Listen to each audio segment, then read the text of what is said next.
ঠিক আছে, প্রত্যেকে বোর্ডের দিকে খেয়াল করো, প্রত্যেকে আমার দিকে। তাহলে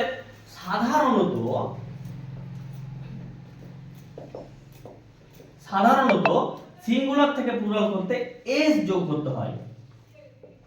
সাধারণত কি যোগ করতে হয় বলো তো? এস যোগ করতে হয় সাধারণত, এটা সাধারণ নিয়ম। কথা বলতে পারছি? তাহলে সাধারণত সিঙ্গুলার থেকে প্লুরাল করতে কি যোগ করতে হয় বললাম? জোরে কথা বলো।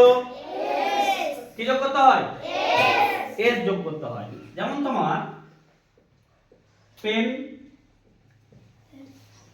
পেন্স, ডগ, ডগস, তাই তো? Fan, fans. কথা বলতে পারছি? এটা সাধারণ নিয়ম। তারপরে এবার আমরা চলে যাব ব্যতিক্রমী নিয়মগুলোতে। 2 নম্বরে তোমরা যখন নাউনের শেষে এস,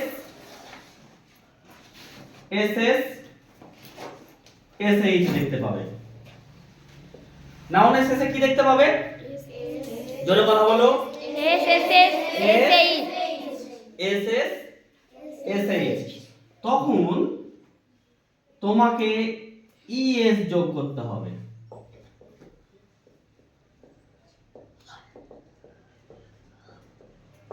কথা ক্লিয়ার বলতে পারছি? যখন তুমি এস, এসএস, এসএইচ একটা নাউনের শেষে দেখতে পাবে, তখন তোমাকে সেটা প্লুরাল করতে অর্থাৎ বহুবচন করতে সেই নাউনটিকে ইএস যোগ করতে হবে। তাহলে আমি এবার উদাহরণ দিয়ে বোঝাই, ঠিক ও? হ্যাঁ কি না? হ্যাঁ। অবশ্যই। দেখো, যেমন বাস একটা নাউন আমি লিখলাম। কি নাউন লিখলাম এটা? বাস। বাস। কি নাউন লিখলাম বলো? বাস। তাহলে শেষে কি আছে বলো তো? এস। জোরে কথা বলো। এস। শেষে কি আছে? এস। এবার এই যে এস আছে তার জন্য কি যোগ করতে হবে? ইয়েস। গুড। তাহলে এটা প্লুরাল করতে কি করব? ইয়েস। Yes, buses. কথা বলতে পারছি? তারপরে দেখো গ্লাস। তাহলে শেষে কি কি আছে বলো? এসএস। শেষে কি আছে? এসএস। এসএস আছে। তাহলে তোমরা নিশ্চয়ই বুঝতে পারছো যে এস, এসএস, এসএইচ এগুলো যদি থাকে তাহলে কি যোগ করতে হবে? ইয়েস। তাহলে এসএস আছে, এখানে দুটো এস আছে, তার জন্য কি যোগ করতে হবে বলো তো? ইয়েস। জোরে কথা বলো। ইয়েস। গুড। তাহলে এটা করব আমরা গ্লাসেস। কি করব? গ্লাসেস। গ্লাসেস। ঠিক আছে? তো সেই রকম এটা bush, B U S H, bush. তাহলে সেম ভাবে বুশেস। এবার আমরা আরেকটা রুলসে চলে আসব, একটু ব্যতিক্রমী। 3 নম্বর রুলস, যদি সিএইচ থাকে শেষে, মন দিয়ে রাখবে প্রত্যেকে, মন দিয়ে। যদি সিএইচ থাকে তখন আমরা সব ক্ষেত্রে ইএস যোগ করব না। কথা বলতে পারছি তো? শেষে যদি সিএইচ থাকে সব ক্ষেত্রে আমরা ইএস যোগ করব না। অনেক টিচার আছে কি করে, এস, এসএইচ, এসএইচ, সিএইচ সবগুলোকে একসাথে দিয়ে বলে দেয় ইএস যোগ করতে হবে। না, এটা ভুল। আমি যেটা এখন তোমাদেরকে বলছি এটা ঠিক। তাহলে ঠিকটা আমরা জানি। এবার সিএইচ যখন শেষে থাকবে, সিএইচ এর উচ্চারণ যখন হবে ক, তখন তোমাকে এস যোগ করতে হবে।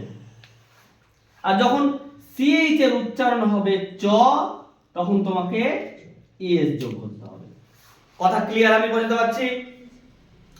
প্রত্যেকে বোর্ডের দিকে তাকাও, একদম মনোযোগ দিয়ে ব্যাপারটা বোঝার চেষ্টা করো। এটা খুবই ইম্পর্টেন্ট। আমাদের যে 9, 10 এসএলএসটি পরীক্ষা দিয়ে এলাম আমরা, তোমরা জানো সবাই 9, 10 আমি পরীক্ষাটা দিয়েছিলাম। তো এইখান থেকে একটা কোশ্চেন ছিল। তার মানে বুঝতে পারছো কত ভাইটাল একটা chapter.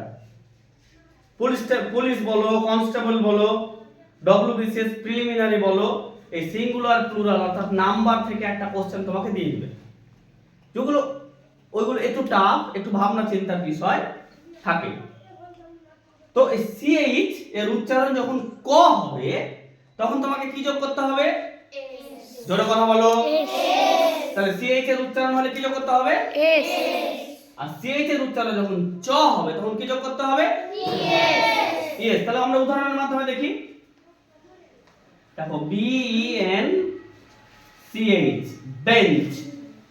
B E N C H, কি হলো এটা? জোরে কথা বলো। তাহলে সিএইচ এর উচ্চারণ কি হচ্ছে? তাহলে কি যোগ করতে হবে? জোরে কথা বলো।